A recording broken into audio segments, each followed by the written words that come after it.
whenever we start talking about equilibrium isotope effects with respect to water, this is where we come back to this concept that Turi brought up yesterday, which is the Rayleigh fractionation, all right? And Rayleigh fractionation is really trying to get us to think about the distillation process that takes place when we change some sort of a substance, like liquid water, into vapor that forms from that, all right? And so really what it is, it's really the fractional distillation of mixed liquids here. And what we see it manifest as as we start to create a phase change from liquid water and the clouds or the vapor that forms from that, and then we continue that distillation process, it kind of takes this exponential relationship. Turi showed it yesterday. I'll show it here in a second. But it is a process that not only it's really well defines water on our planet, but it's also kind of the model that we use for a lot of other isotope effects. All right? Jed, are you going to talk about Rayleigh with nitrogen? Okay. So even when we start talking about things, other more complicated isotopes, which you'll see when Jed gives his lecture, you can start with the Rayleigh model as a basic first principle about what kind of expectations you're going to get when you have a substrate and you create a product from it, and you continue to sip off from that substrate to make more and more product. It takes this sort of exponential decay, all right? And we'll look at a graphical manifestation of that in a second here. It really, really works well with respect to water. There are some assumptions that go into it. We'll talk a little bit more about those when we actually look at the model. Here's the expression. Turi showed this yesterday. So the Rayleigh fractionation or distillation effect is really the isotope ratio of whatever sample is that you've collected is going to be the product of whatever it was at time 0. All right? As a function of what's left in the reservoir that's gone through that distillation, raised to 1 minus alpha. All right? So it's a very simple principle. You're going to probably end up using this at some point in your career when you're working with isotopes. It's a place that we start to describe equilibrium isotope effects. All right? This doesn't necessarily apply to kinetics, but many times this might be a model when you say, well, what kind of isotope expectations might I have in my system? Hey, we have the Rayleigh principle. Let's start there and see whether it adequately describes our system or not. Sometimes it doesn't work, but it's where we often start because it's a very, very strong and fundamental principle for a lot of isotope behaviors. It works really, really well with water. So let's walk through the graphical example here then of Rayleigh distillation. And let's do it in terms of the equation we were just looking at. Here's our x-axis. This is the residual fraction. All right? Let's just conceptualize this. So you have a big beaker of water up here. All right? And what I'm going to be interested in is I'm going to stick a hot plate under it, and I'm going to start to vaporize it. And what I'm really interested in is as I begin to take that cold water and I warm it up and I vaporize it, I'm going to move the water from the liquid phase into the vapor phase coming out of that beaker sitting up here on my hot plate. All right? And what I want to know is how do the isotopes evolve? All right? As I boil off the water in my beaker. And I have to pay attention to a couple of things here. The very first is I want to take that, and let's say we have that condensate, the liquid phase, and I form the vapor from it. Our condensate is, in some respects, is going to be heavier. And we can do this in two ways. We can say, well, we can start with liquid water, and we can form vapor from it. Remember, the first thing that's going to come off are the lighter isotopes. Now, that means in our delta notation, by definition, our vapor is going to be isotopically more negative or lighter than the liquid it came from. All right? Because the bonds are breaking, the lighter ones go off first. The H's and the O16s, that isotope log of water down here, right, goes off first. Lighter mass, bonds break easier, away you go. You light ones, get out of here. All right? And then the heavier ones are going to come. So our first isotope effect is going to be during that phase change. Now we can think of this in two ways. We can either have the liquid phase, which of course is this dash line here, or we can have the cloud up here in the top of the room, and we can rain out. But the same thing's going to happen. We either have a nice light vapor, and we have a heavier rain that gets distilled out of it, all right? Or we can have our liquid and create a cloud from it. Doesn't matter. It's going to show the same sort of thing. The important thing here with respect to the Rayleigh distillation is as we start with 100% of that liquid in the beaker here, and we create the vapor from it, we march along this axis here. And as you can see, it takes an exponential evolution. It's offset by our alpha, or our enrichment value, because we have that phase change that's associated with the liquid vapor phase change. But then it basically, until you boil all the water off and you come over here to 0, and now there's no more liquid in my beaker up here. All the vapor has gone into the room. And the cool thing is, if we started here at 0, when we started this process here, and we looked at that reservoir, which we started, so let's just say here at 0, and we have that, and we take the product and we subtract it from it, what we started out here, if we boiled it all off, we end up over here with the same thing.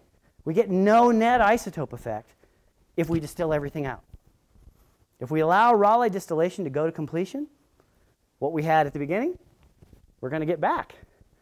We got all the isotopes back, all right? Because we've distilled everything out. But here's the rub, right? How often does that happen on planet Earth, right? We're usually hovering around in here somewhere. We're not usually allowing everything to go to completion. We're moving somewhere along that exponential relationship. So we've got an isotope effect because we're talking about two different phases of water, but we also have different fractions of liquid versus vapor phases, which lead to a lot of the isotope variation that we actually see out there in the hydrologic system, because Rayleigh distillation rarely goes to completion, all right? But it's still a really cool model. It still works for us. We have a predictive framework for actually asking how much of an isotope effect can we expect. If we know what the residual fraction is, and we know what the isotope offset is, the alpha value, you have a model. You can tell me what your isotope value should actually be. So this is a great home base, a really good place, good model for us to start with. Works great for water, doesn't work well for everything. All right? Now, here's the cartoon version of Raleigh's distillation. You know this as creating moonshine. We've got a mixture here. In this case, it's not water with water, it's water with alcohol, right? And we heat it up. We put our Bunsen burner under there. There's Ray and Lee up there watching the process go by. And so here's our mixture. There they are in equilibrium exchange. We heat it up, and of course the vapor pressure of alcohol is different than water. So we get the water staying behind, the alcohol goes across. This is Rayleigh distillation, all right? So the alcohol beverage people know this very well. They really like this concept. And of course, we get everything back isotopically here, but this is the process of basically distillation that leads to a change in the pools here. If we go out to nature, this is what we see. Some of us saw this yesterday as we were driving down out of Red Butte Canyon, and you looked across the Salt Lake Valley there, you saw this kind of stuff going on. And here we are in the hydrologic system. So here we've got a cloud, which is an equilibrium mixture of vapor and liquid water droplets that are present in the cloud. Remember, a cloud is not just vapor. It's a liquid vapor body. There's liquid up there. If you flew through it, you'd get wet, right? And it's an equilibrium mixture. And then when we cool that liquid, of course, the liquid comes out. It's going to have, the liquid is going to, of course, the heavier isotopes are going to fall out first. So we get the accumulation of the light isotopes in the vapor phase and the accumulation of the heavier isotopes in the liquid phase. That's Rayleigh distillation in the real hydrologic system here. And it sets us up for an isotope expectation of what we expect to see when there's vapor, and we create vapor clouds, and then we get precipitation that forms from those clouds, all right? It really explains a lot of the initial isotopes effects that we see when water moves across our planet. Okay, let's stop for a second and take any questions.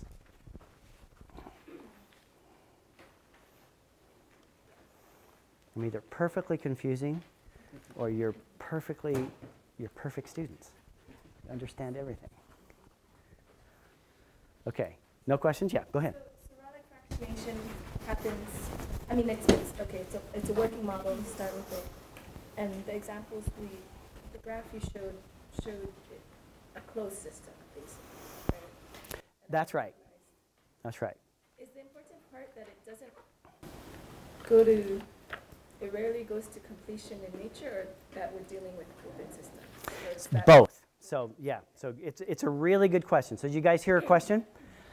In the graph we were looking at here, we were looking at kind of an idealized exponential Rayleigh fractionation model.